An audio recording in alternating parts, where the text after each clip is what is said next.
दोस्तों, पिछले 2 से 3 दिनों के अंदर कुछ महत्वपूर्ण न्यूज़ और न्यूज़ अपडेट आए थे। हम वीडियो ना बनाने की वजह से इसके ऊपर आपको इन्फॉर्मेशन नहीं दे पाए। लेकिन चलो, ये महत्वपूर्ण न्यूज़ और न्यूज़ अपडेट के ऊपर एक बार फोकस करते हैं। जैसे कि आपको पता है कि डोनाल्ड ट्रंप जो अमेरिका के नए राष्ट्रपति बनने वाले हैं, उन्होंने ब्रिक्स कंट्रीज को ये चेतावनी दी है कि अगर वो ब्रिक्स करेंसी लाते हैं या फिर किसी दूसरी करेंसी को सपोर्ट करते हैं तो वो उनके ऊपर 100% टैरिफ लगाएंगे। यानी कि चाइना, रशिया, इंडिया जैसी कंट्री जो अमेरिका के साथ व्यापार करती है, वो जब उनके प्रोडक्ट्स अमेरिका के अंदर सेल करेंगे तो डोनाल्ड ट्रंप उनके ऊपर 100% टैक्स लगाएंगे। डोनाल्ड ट्रंप ये ब्रिक्स कंट्री से प्रॉमिस चाहते हैं कि वो ब्रिक्स करेंसी नहीं लाएंगे, वो दूसरी कंट्री की करेंसी को सपोर्ट नहीं करेंगे और ट्रेड के अंदर वो डॉलर का इस्तेमाल जारी रखेंगे।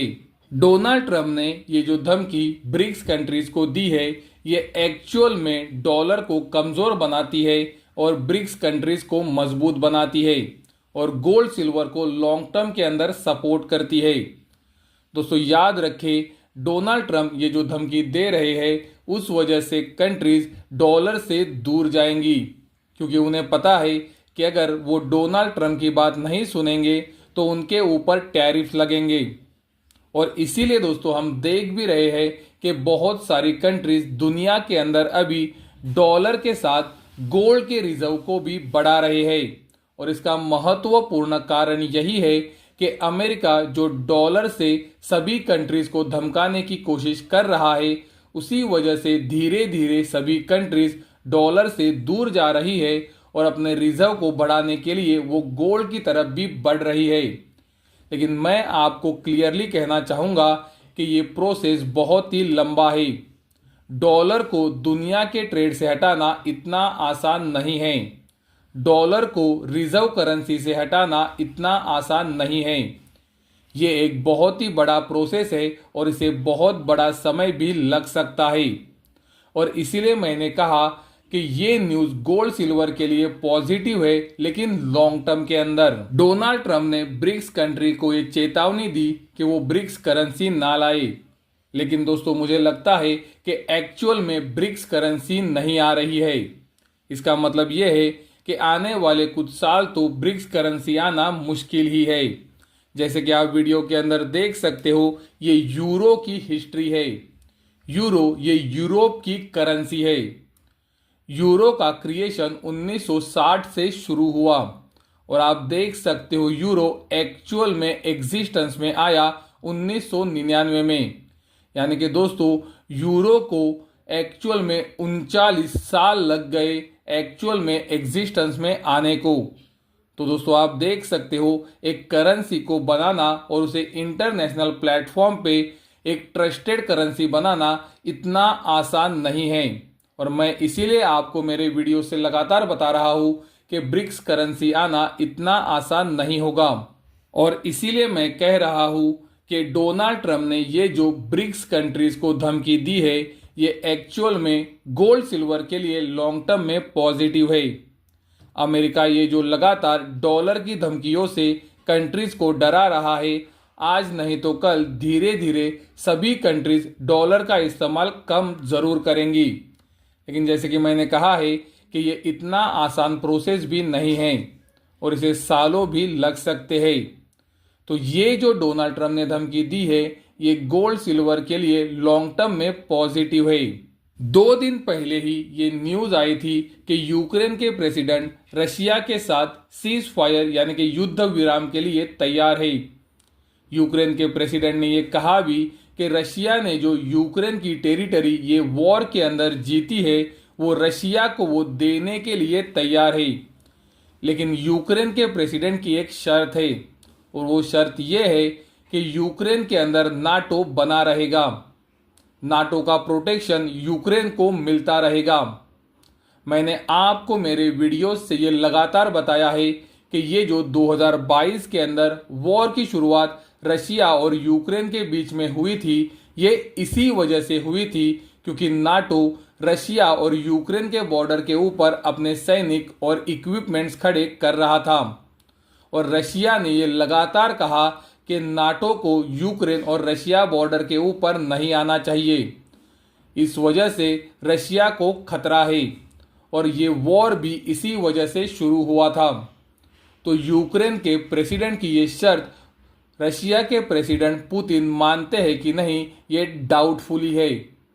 तो इसी वजह से मुझे लगता है कि यूक्रेन के प्रेसिडेंट ने ये जो शर्त रखी है ये सीज फायर के लिए ठीक नहीं है और रशिया के प्रेसिडेंट पुतिन ये शर्त को एक्सेप्ट शायद ना करे, क्योंकि जैसे कि मैंने आपको बताया है कि ये वॉर ही इसीलिए शुरू हुआ था क्योंकि यूक्रेन नाटो की मेंबरशिप चाहता था और नाटो के सोल्जर्स और वेपन रशिया और यूक्रेन बॉर्डर के ऊपर आ गए थे। तो दोस्तों ये न्यूज़ का मुझे गोल्ड सिल्वर के ऊपर कोई बड़ा असर नहीं दिखता है। यूक्रेन के प्रेसिडेंट पीस की बात यानी कि युद्ध विराम की बात कर रहे हैं, लेकिन जो शर्त वो रख रहे हैं वो शायद रशिया के प्रेसिडेंट पुतिन को एक्सेप्ट ना हो। तो दोस्तों ये दो महत्वपूर्ण न्यूज़ थी और मुझे लगा इसका अपडेट आपको देना ज़रूरी है। तो ये दो न्यूज़ को मैंने मेरे वीडियो से कवर किया है। अमेरिका के अंदर कल महत्वपूर्ण जॉब ओपनिंग का डेटा आया है। मार्केट के अंदर ये एक्सपेक्टेशन था जॉब ओपनिंग का डेटा 7.510 मिलियन पे आ सकता है, लेकिन एक्चुअल में डेटा आया है 7.744 मिलियन के ऊपर। यानी कि दोस्तों ये डेटा मार्केट के एक्सपेक्टेशन से ऊपर है, जो हमें बता रहा है कि अमेरिका के अंदर जॉब ओपनिंग्स उम्मीद से बड़ी है, जो एक्चुअल में डॉलर इंडेक्स के लिए पॉजिटिव है। हमने कल भी देखा कि अमेरिका के अंदर जो दो महत्वपूर्ण पीएमआईज के डेटा आए थे वो दोनों डेटा उम्मीद से ऊपर थे और अमेरिकन इकोनॉमी के बारे में अच्छा संकेत दे रहे थे। दोस्तों ये पॉजिटिव डेटा के बावजूद डॉलर इंडेक्स में गिरावट दिखी है। डॉलर इंडेक्स आप देख सकते हो पिछले 2 दिनों से एक छोटी गिरावट के साथ काम कर रहा है। डॉलर इंडेक्स अभी उसकी तेजी को कंसोलिडेट कर रहा है, यानी कि सितंबर 2024 के अंत से जो डॉलर इंडेक्स के अंदर बड़ी तेजी बनी है ये तेजी का अभी कंसोलिडेशन प्रेस चालू है। तो अगर कंसोलिडेशन से डॉलर इंडेक्स ब्रेकडाउन देता है तो वो डॉलर इंडेक्स के लिए निगेटिव होगा और गोल्ड सिल्वर के लिए पॉजिटिव होगा। और अगर ये कंसोलिडेशन से डॉलर इंडेक्स ब्रेकआउट देता है तो डॉलर इंडेक्स के अंदर तेजी बढ़ सकती है, जो गोल्ड सिल्वर के लिए निगेटिव होगी। दोस्तों ये हफ्ते भी बहुत सारे महत्वपूर्ण इकोनॉमिकल डेटाज आने वाले हैं। हमने पिछले सारे डेटाज देखे हैं और वो सारे डेटाज डॉलर के लिए पॉजिटिव है। तो अगर आने वाले भी इकोनॉमिकल डेटाज डॉलर के लिए पॉजिटिव आते हैं तो डॉलर इंडेक्स के अंदर तेजी भी बढ़ सकती है। तो गोल्ड सिल्वर के अंदर आने वाले महीनों में तेजी बनेगी या फिर कंसोलिडेशन होगा, ये पूरे तरीके से डॉलर इंडेक्स के ऊपर डिपेंड है। और इसीलिए मुझे लगता है अमेरिकन इकोनॉमिकल डेटाज के ऊपर ध्यान रखना चाहिए।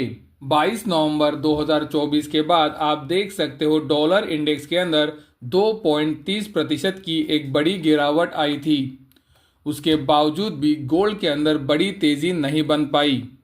आप देख सकते हो 22 नवंबर 2024 के बाद से अब तक गोल्ड के अंदर 2.50% की गिरावट ही है।